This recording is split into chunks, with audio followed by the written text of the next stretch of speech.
Right. So this question, you need to look into the physics of what these equations actually mean.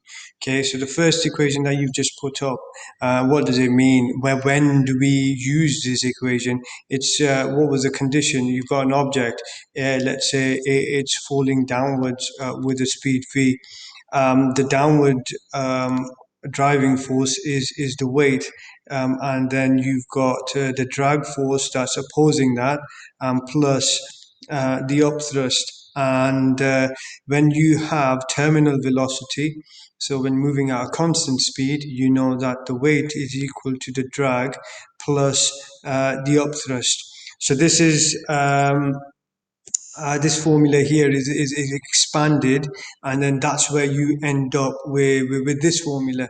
So it's for when the forces are balanced. And remember that terminal velocity depends on several variables: the radius of the sphere, gravitational pull, the density of the sphere, the density of the liquid that is passing through, and the viscosity of the liquid. So that's one, two, three, four, five different things that terminal velocity depends on when it is moving downwards at a constant speed and the forces are balanced.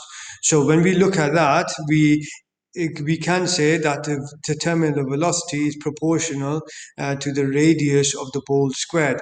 Now we can only say that for this condition, and providing that g is constant, the density of the solid, the density of the liquid, the viscosity of the liquid are all constant. That's the only time we can say if the radius increases, the terminal velocity increases. Because we can't have all of these other variables changing and still make this statement.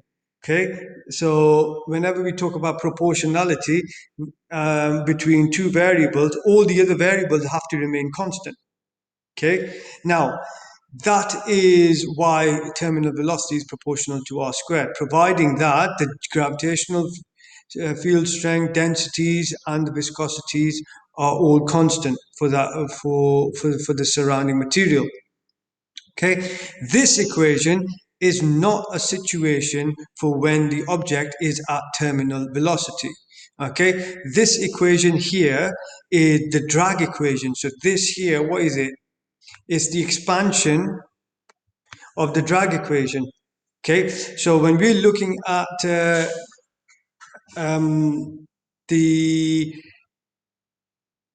speed, okay, we're not looking at terminal velocity. Okay, so sorry, yes, we are looking at terminal velocity. So when the object falls, it will hit a terminal velocity, um, and then that there will directly link to how much drag that material, that the sphere will produce. Okay, now if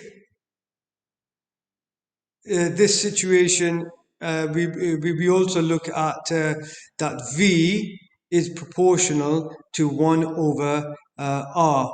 Okay, so if we rearrange that, we'll see that terminal velocity is inversely proportional to the radius of the ball. Now, we will only get this here if all of the variables are constant. So what are the other variables here? The other variables are viscosity and the drag.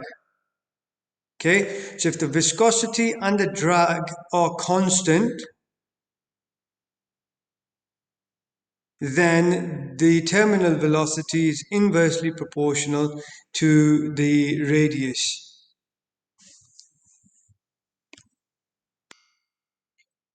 So here what we've got is that the terminal velocity is inversely proportional to the radius. Okay, so what does that mean? That means the viscosity and the drag have to remain constant for this to be valid. Okay, so if I increase the radius, and I get the same amount of drag as before, I need to move at a slower speed. So if I increase the radius, my speed will decrease to get the same amount of drag and for the same viscosity. Okay, but that makes more sense because what you're trying to do is you have said, well, the terminal velocity is inversely proportional to the radius for a given amount of drag and viscosity. Now, this here, if the speed increases, we know that drag here is not constant because otherwise drag would appear here, but it's part of it. So as the speed increases, we know that the drag will increase as well. Okay, so we know that the terminal velocity is proportional to r squared, but in this equation here, drag is not fixed. Drag can change and it's accounted for by all of the variables when we rearrange and everything else, and it fell out.